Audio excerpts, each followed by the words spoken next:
আসসালামু আলাইকুম ওয়া রাহমাতুল্লাহি ওয়া বারাকাতুহু। দূরে এবং কাছে যে যেখান থেকে আমাকে দেখছেন আপনাদের সবাইকে জানাচ্ছি আন্তরিক শুভেচ্ছা এবং মোবারকবাদ।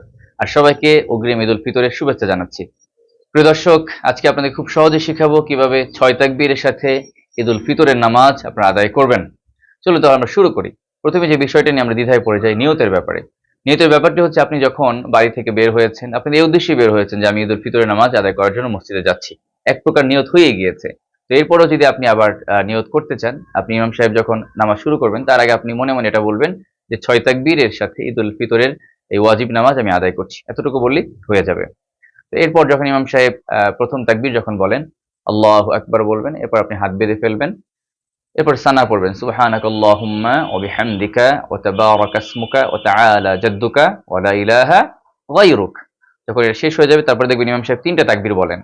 প্রত্যেকটা তাকবীরে আমরা কি করব? আল্লাহু আকবার বলে হাত ছেড়ে দিব।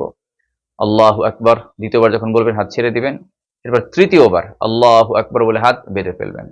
এরপর সূরা ফাতিহা ইমাম সাহেব পড়বেন। এর সূরা ফাতিহার সাথে যেকোনো সূরা তিনি পড়বেন বা কোরআন কারীমের যেকোনো আয়াত থেকে তিনি তেলাওয়াত করবেন। এরপর প্রথম রাকাতে তিনি রুকুতে যাবেন, এরপর সেজদায় যাবেন, সেজদা করবেন। তারপর দ্বিতীয় রাকাতে যখন উঠবেন তখন তিনি সূরা ফাতিহা পড়বেন। সূরা ফাতিহার সাথে যেকোনো সূরা মিলাবেন বা কোরআন কারীমের যেকোনো আয়াত থেকে তেলাওয়াত করবেন। এরপরে দ্বিতীয় রাকাতে রুকুতে যাওয়ার আগে অতিরিক্ত ৩টা তাকবীর, এটা নিয়ে আমরা অনেকে দ্বিধায় পড়ে যাই যে তাকবীরগুলো কিভাবে দিব। যখন তিনি তাকবীর বলবেন আল্লাহু আকবার, আপনি হাত ছেড়ে দিবেন।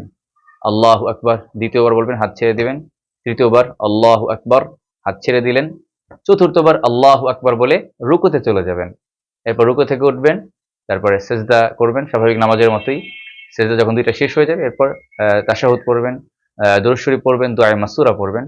এরপর আসসালামু আলাইকুম ওয়া রাহমাতুল্লাহ, আসসালামু আলাইকুম ওয়া রাহমাতুল্লাহ বলে নামাজ শেষ করবেন। এভাবে খুব সহজে, খুব স্বাভাবিকভাবেই আপনি ঈদুল ফিতরের নামাজ আদায় করতে পারবেন ইনশাআল্লাহ।